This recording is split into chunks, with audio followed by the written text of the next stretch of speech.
Hi, I'm Nicole Ayers. I'm a committee member of the Authentic Voices Fellowship. And this is a fellowship that highlights diversity in publishing by bringing women of color writers to the table in an educational, immersive, equity building program. Authentic Voices is sponsored by the Women's National Book Association and Women of Color Writers. And it is my absolute pleasure today to introduce Amber Blaeser-Wardzala, who is one of the fellows in this inaugural year of the Authentic Voices Fellowship. Now, she just graduated as a creative writing major at Denison University, and she's headed to Arizona State this fall to pursue her MFA in creative writing. So huge congratulations on that, Amber. Thank you so much. You're welcome. Amber is also a Anishinaabe from the White Earth Reservation in Minnesota, and she grew up in rural Lyons Township, Wisconsin. Now, her poetry and photography have been published in multiple regional publications, and she writes award-winning fiction. So it is a pleasure to have you here tonight to chat with you about what your experience has been like for Authentic Voices. So thank you so much for coming. Thank you for having me. I'm looking forward to this. I would love to know what drew you to apply to the Authentic Voices Fellowship. So I was drawn to apply to the program because for my undergraduate degree, the majority of the people in the program were white, as well, the students and the faculty. And so there's a large focus in the classes for white writers and the works by famous white writers. And I always felt somewhat unrepresented in classes. And so when I came across this fellowship, I was really drawn to the idea of working with other BIPOC writers to explore more than just the Western storytelling techniques that are often encouraged in academic institutions. And so I wanted to see what the program had to offer and learn from other BIPOC writers about the power of our storytelling techniques. And tell us about what the experience has been like for you to be a part of a community like that, where not only your other fellows are BIPOC, but also your instructors. It's been absolutely wonderful. So for my undergraduate degree, I think I had 2 English professors that were BIPOC total.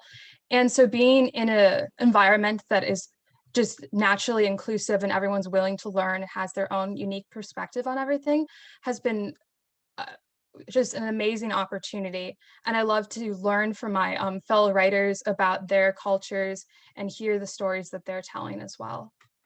That's fantastic. It sounds like a really supportive, enjoyable place to hang out and learn more about writing.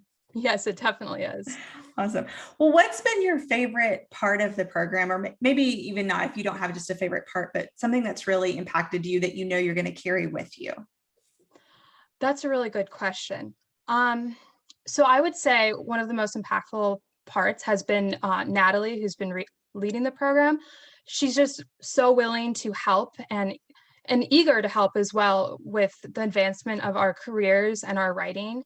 And she's always asking how she can help us and is willing to introduce us to people to help get us published. And that's been really impactful for me because it's really hard to get published as a woman, especially as a BIPOC woman.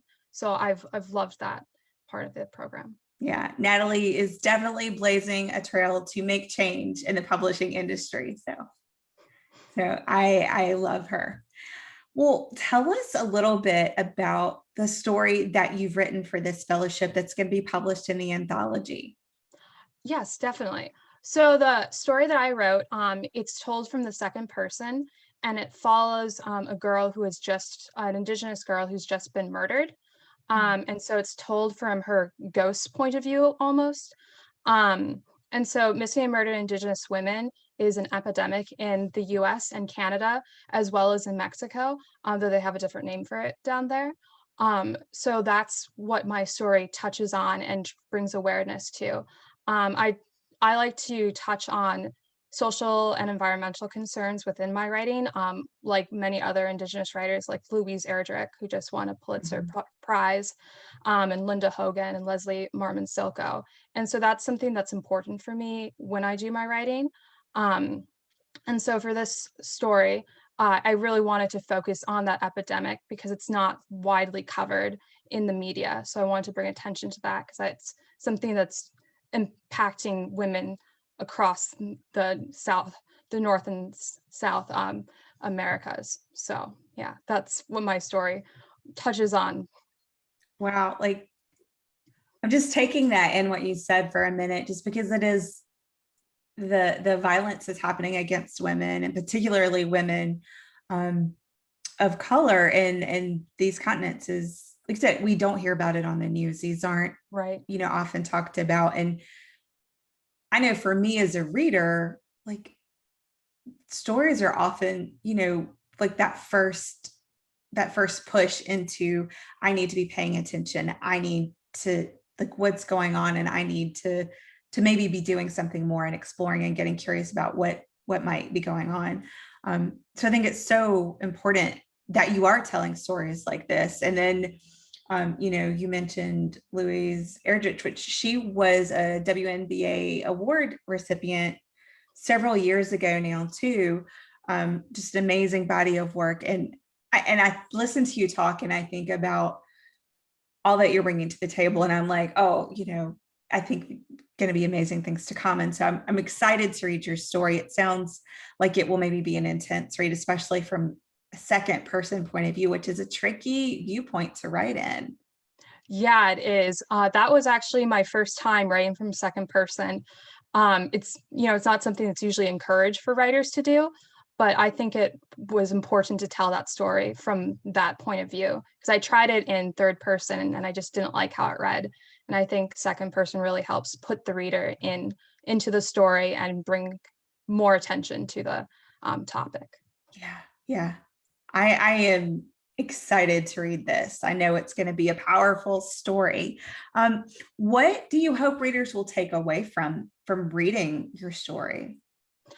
I hope that they will take away just a little bit of understanding and that understanding will make them want to learn more about the topic and maybe talk to their congressmen or just try to bring awareness to the topic themselves.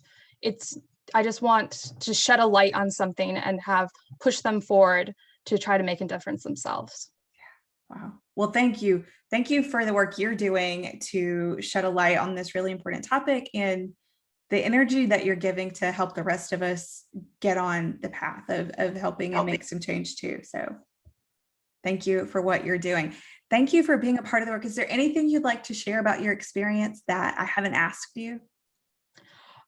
No, not really. Just it's been such a wonderful experience, and I really want to thank the Women's National Book Association for giving me this opportunity. It's been absolutely wonderful. Well, I cannot wait to read your work. And every time I've interviewed you and the other fellows, and I hear about these stories, I'm like, when can we get our hands on this anthology? Because I know it's going to be just such an impactful piece of literature. So thank you so much for being a part of this inaugural class. I know that you have brought so much to it, and I really am looking forward to following your career. Thank you so much. All right, take good care. Thanks, you too.